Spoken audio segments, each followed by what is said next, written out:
Hello दोस्तों, mind fit growth channel में आपका स्वागत है। पर्सनल डेवलपमेंट के जिस रास्ते पर हम लोग दोस्तों आगे बढ़ रहे हैं, वहाँ स्किल्स की प्राइमरी और बुनियादी भूमिका है।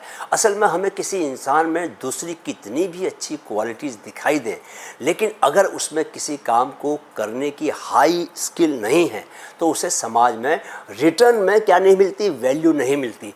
आपकी स्किल्स ही आपकी वैल्यू निर्धारित करती है। दूसरी बात यह है कि आपकी स्किल की मार्केट में डिमांड भी होनी चाहिए।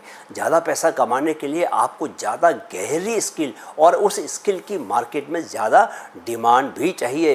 कपिल शर्मा के पास हंसी बेचने की स्किल है और हंसी की डिमांड भी बहुत ज़्यादा है, तो उसकी स्किल क्या होती है? मुँह मांगे दाम पर बिकती है।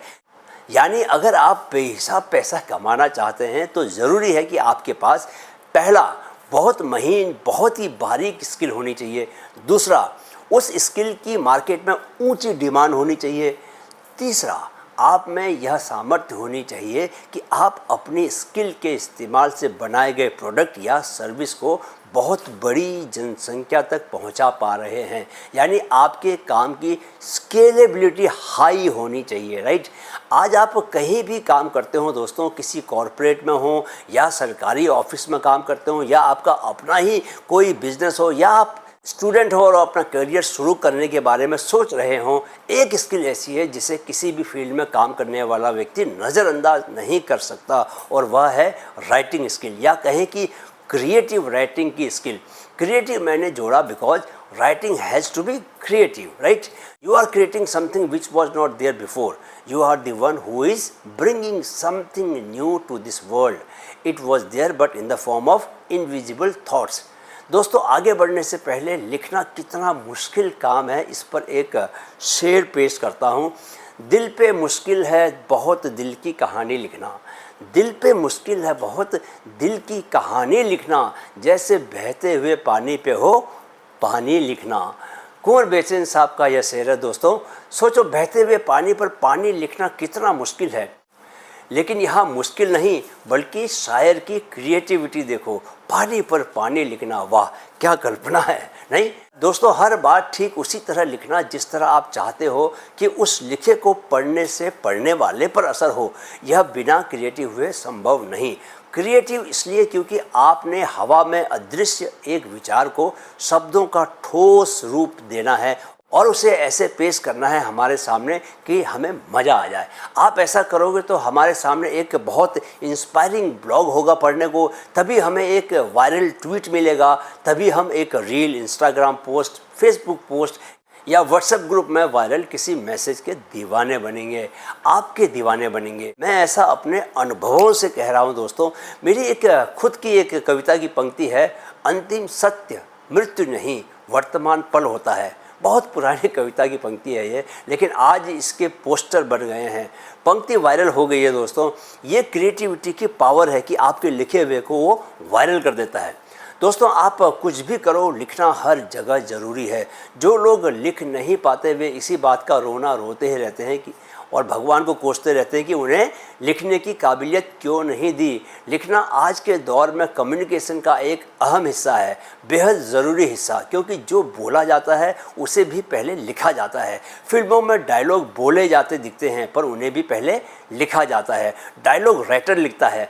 फिल्म की कहानी फिल्म का कौन लिखता है? राइटर लिखता है। फिल्म के गाने सुनकर हम गायक पर मुग्ध होते हैं पर उन्हें भी एक गीतकार, लिरिसिस्ट लिखता है।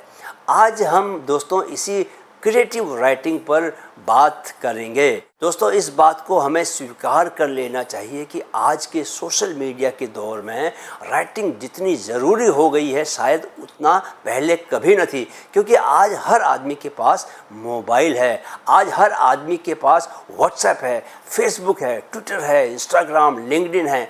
हर जगह आपको अपनी बात कहने के लिए लिखना ही तो पड़ता है। राइटिंग आज के दौर में सबसे बेसिक, सबसे बुनियादी स्किल है। आपको अच्छा ट्वीट करना है तो राइटिंग आनी चाहिए, अच्छी रील बनानी है तो राइटिंग आनी चाहिए, अच्छा यूट्यूब वीडियो अगर आप बनाना चाहते हो तो उसके लिए भी आपको राइटिंग आनी चाहिए, अच्छी राइटिंग आनी चाहिए। इंस्टा पोस्ट और ब्लॉग तो खैर राइटिंग पर ही बेस्ड होते हैं। तो सवाल यह है कि जब राइटिंग इतनी ज़्यादा क्रूशियल है तो हम उसे कैसे सीख सकते हैं। मैंने जब इस पर रिसर्च की तो राइटिंग को बेहतर बनाने के 5 तरीके सामने आए। कितने? 5 तरीके। मैं एक एक कर उन 5 तरीकों के बारे में आपको बताऊंगा। बहुत ही बेसिक बातें हैं दोस्तों, लेकिन बहुत ही ज़्यादा काम की हैं, राइट। पहला तरीका, रीड वाइडली एंड एक्टिवली। दोस्तों, अलग अलग विषयों पर अलग अलग लेखकों और अलग अलग स्टाइल में लिखी गई किताबें पढ़ो और जम कर पढ़ो। मैं आपको बताऊं कि शुरू में मैं कविताएं लिखता था और कई सालों तक मैं कविताएं लिखता रहा, लेकिन एक समय मुझे लगा कि मुझे गद्य यानी प्रोज भी लिखना चाहिए, कहानियाँ लिखनी चाहिए और उपन्यास लिखना चाहिए। तो मैंने प्रोज को साधने के लिए दुनिया भर की कहानियों की किताब और उपन्यासों को पढ़ना शुरू किया। 1 साल में मैंने 20 किताबें जब पढ़ ली तब जाकर मैंने पहली कहानी लिखी, लेकिन वह मुझे पसंद नहीं आई। मैंने उसे फाड़ कर फेंक दिया। कई कहानियाँ फाड़कर फेंकने के बाद कंबल परेड नाम से लिखी मेरी पहली कहानी जो है वो कोलकाता से निकलने वाली एक पत्रिका है वागत, उसमें प्रकाशित हुई। लेकिन यह कहानी भी मुझे बहुत पसंद नहीं आई दोस्तों। मेरी जब कहानियों की पहली किताब आई, डिम्पल वाली लड़की और बौद्धिक प्रेमी, तो मैंने इस कहानी को उसमें शामिल नहीं किया। आपको किताबें पढ़ते हुए ध्यान देना है कि कैसी बातें कहने के लिए कैसे शब्दों का चयन किया जा रहा है। आपको पता है कि हर शब्द के पर्यायवाची शब्द होते हैं जिन्हें हम अंग्रेजी में सिनोनिम्स बोलते हैं। उन शब्दों का लगभग एक ही जैसा ही अर्थ होता है, लेकिन फिर भी एक खास इमोशन को एक्सप्रेस करने के लिए हम एक खास शब्द ही चुनते हैं, क्योंकि हर शब्द की खासियत यह होती है कि वह किसी एक खास इमोशन को सबसे ज़्यादा एक्सप्रेस करता है। यह ऐसा ही है जैसे हर रंग के अलग अलग शेड्स होते हैं दोस्तों। आपको वाक्यों के स्ट्रक्चर को भी ध्यान से देखना चाहिए। छोटे वाक्य और आपसी संवाद अलग तरह का प्रभाव पैदा करते हैं और लंबे वाक्य अलग तरह का। जब आप दार्शनिकों की किताबें पढ़ेंगे दोस्तों तो आपको लंबे लंबे वाक्य पढ़ने को मिलेंगे, क्योंकि वे किसी गहरी बात को समझाने की कोशिश कर रहे होते हैं। उनके लिए बात को समझाना ज़्यादा ज़रूरी होता है, राइट। दूसरा तरीका, रोज लिखो, रोज रोज लिखो। दोस्तों, ज़िंदगी में जिस काम में आप अच्छे बनना चाहते हैं आपको उस काम को रोज करने का अभ्यास करना चाहिए। किसी काम में अच्छा बनने का कोई रास्ता नहीं। आप अच्छा लिखना चाहते हैं तो आपको रोज ही लिखना होगा। जितना हम काम को दोहराते हैं, बार बार करते हैं, ये न्यूरल सर्किट उतने ही मजबूत होते जाते हैं। ये सर्किट जितना मजबूत होते जाते हैं उतना हम काम में एक्सपर्ट होते जाते हैं। लिखने के लिए आप अपना सबसे अच्छा समय खुद ही तय कर सकते हैं कि सुबह लिखना है कि दोपहर में लिखना है, शाम को या फिर रात को सोने से पहले। पर यह सुनिश्चित करें कि आप रोज़ रोज़ लिखें, अलग अलग तरह की चीज़ें लिखें। पोएट्री लिखें, प्रोज लिखें, एसेज लिखें, जिंगल्स बनाकर लिखें। हमारे दोस्त प्रसून जोशी ने बहुत से फिल्मी गाने लिखे, लेकिन उनकी एक 3 शब्दों की लाइन, ठंडा मतलब कोको कोला, उसी लाइन ने उन्हें विज्ञापन की दुनिया में बड़ा नाम बना दिया। ऐसी क्रिएटिव ऊंचाई तक पहुंचने के लिए रोज़ लिखने और शब्दों से खेलने की प्रैक्टिस बहुत ज़रूरी है, राइट। तीसरा तरीका, अपने लिखे के प्रति क्रिटिकल रहो। दोस्तों, अपने बच्चे से सभी प्यार करते हैं और अपने बच्चे सभी को बहुत प्यारे लगते हैं, लेकिन दूसरे भी क्या उन्हें इतने प्यार से देखते हैं? आपके लिए यह जानना सबसे ज़्यादा ज़रूरी है। मैं जिन दिनों कविताएं लिखना शुरू कर रहा था और देश के युवा कवियों में अपनी जगह बनाने की कोशिश कर रहा था, तो मैंने दूसरों से हटकर यही काम किया कि आलोचक अपने नज़दीक बना कर रखे। कबीरदास जी अपने दोहे में बहुत पहले ही यह ज्ञान दे गए थे। निंदक नेरे राखिए आंगन कुटी छवाए, बिन पानी साबुन बिना निर्मल करे सुभाए। Share your writings with your close friends and then be ready to listen to the true feedback. In fact आपको अपने दोस्तों को बोलना चाहिए कि भाई चने के झाड़ पे मत चढ़ाइयो, सही में बता कि कैसा लगा तुझे ये मेरा लिखा हुआ। याद रखें कि जितना अपने लिखे हुए के प्रति आप क्रिटिकल रहोगे उतना आप बेहतरीन लिखोगे, उतना आपके लेखन में सुधार आता जाएगा। चौथा तरीका, अपना शब्द ज्ञान बढ़ाओ। दोस्तों, अगर ख़ुद को किसी भाषा में आप प्रभावित तरीके से अभिव्यक्त एक्सप्रेस करना चाहते हैं तो आपको उस भाषा के साथ, उसके शब्दों के साथ खेलना आना चाहिए। ऐसा होने के लिए सबसे पहली ज़रूरत है कि आपका शब्द ज्ञान, आपकी वोकैबुलरी शानदार हो।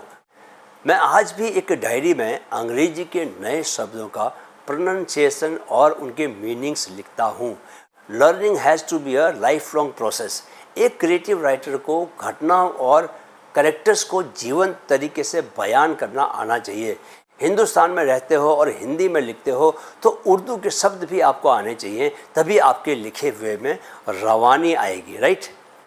पांचवा तरीका, क्रिएटिविटी और ओरिजिनलिटी को बनाकर रखो। दोस्तों, हर राइटर अपने साथ अपनी एक ख़ास स्टाइल लेकर आता है। जावेद अख्तर की अलग स्टाइल है बात को कहने की और गुलजार साहब की एकदम अलग। सोचो क्या होता अगर गुलजार साहब जावेद अख्तर की स्टाइल की नकल करने लगते और जावेद अख्तर गुलजार साहब की स्टाइल की नकल करने लगते। तब दोनों ही अपनी स्टाइल को खो देते। अपनी ओरिजिनलिटी और अपनी यूनिक स्टाइल से कोई कंप्रोमाइज़ मत करो। अपने अनुभवों को सबसे ऊपर रखो, अनुभवों और अनुभूतियों को, एक्सपीरियंस एंड फीलिंग्स, क्योंकि फीलिंग्स के बिना लिखने का कोई मतलब नहीं। दोस्तों, एक बात मैं यहाँ ख़ास तौर पर कहना चाहूँगा कि अगर अपनी राइटिंग में क्रिएटिविटी लाना चाहते हैं तो उसके लिए आपको अपने सोचने में भी क्रिएटिविटी लानी होगी और अपने रोज़ के जीवन को जीने में भी। वह ज़िंदगी का कोई भी पहलू हो, हर जगह क्रिएटिविटी लेकर आओ। नॉर्मल किसी दोस्त से जब चैट कर रहे हो तो उसमें भी क्रिएटिविटी होनी चाहिए, तब आपका लिखा हुआ ज़्यादा पसंद आएगा लोगों को। जितना पसंद आएगा वह उतना ही बिकेगा और आपको माला माल करेगा, राइट। दोस्तों, जब भी आप कुछ लिखने बैठो, वह चाहे कुछ भी हो, कोई ईमेल, कोई लेटर, कोई सोशल पोस्ट या कुछ और, तो सबसे पहले जो आप लिख रहे हो उसके पर्पज़ पर ध्यान दो कि उद्देश्य क्या है। तुम्हें उस लिखने से क्या रिजल्ट चाहिए। क्या किसी को सिर्फ सूचित कर रहे हो, उसे किसी बात के लिए मनाने की कोशिश कर रहे हो या कोई रिक्वेस्ट कर रहे हो। वह जो भी पर्पज़ हो आपका, उसके मुताबिक ही आपका सब्सटेंस और स्टाइल ऑफ कम्युनिकेशन होना चाहिए। उसके बाद अपने ऑडियंस को पहचानो कि कौन हैं जो तुम्हारा लिखा हुआ पढ़ने वाले हैं। ऑडियंस को एक बार पहचान लिया तो फिर उससे डायरेक्ट बात करो, यानी आपकी जो लैंग्वेज है ऐसी होनी चाहिए जो कि उसे समझ में आए। किसे? आपकी ऑडियंस को। आपकी आवाज़, आपकी टोन ऐसी होनी चाहिए जो उसे बांध कर रखे। इसके साथ ही आपको खुद ही उनके सवालों की कल्पना कर अपने लिखे हुए में उन सवालों के जवाब भी देने चाहिए ताकि उन्हें आपको पढ़ने की पूरी वैल्यू मिले। याद रखो कि कोई आपको पढ़ने में अपना समय लगा रहा है। समय क्या होता है? सोना होता है, गोल्ड होता है। कोई अपना गोल्ड आपको क्यों देगा अगर आप उसे कोई वैल्यू नहीं दे रहे हो तो। और जो आप बात कहना चाहते हैं, जो आपका POV यानी पॉइंट ऑफ व्यू है, आपको अपने पॉइंट को फोर्सफुली डिलीवर करना चाहिए।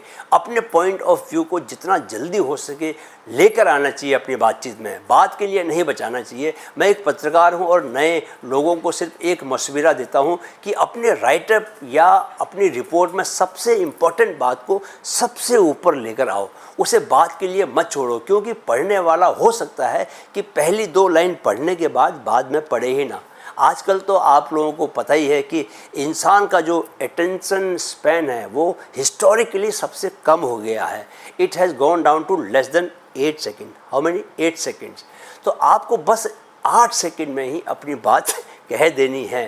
दोस्तों, इसके साथ ही हम अपने वीडियो के अंत तक पहुंच चुके हैं। बस एक आखिरी बात मैं आपको बता दूं कि क्रिएटिव होने के लिए आपको हाई एनर्जी जोन में रहना होगा। इसलिए please make sure that you eat well, eat healthy and do regular workout, meditation and sleep well, right. क्योंकि इन्हीं सब से आप अपनी एनर्जी के लेवल को हाई बनाकर रख पाएंगे और उसी हाई एनर्जी से आपकी क्रिएटिविटी फूट कर बाहर निकलेगी।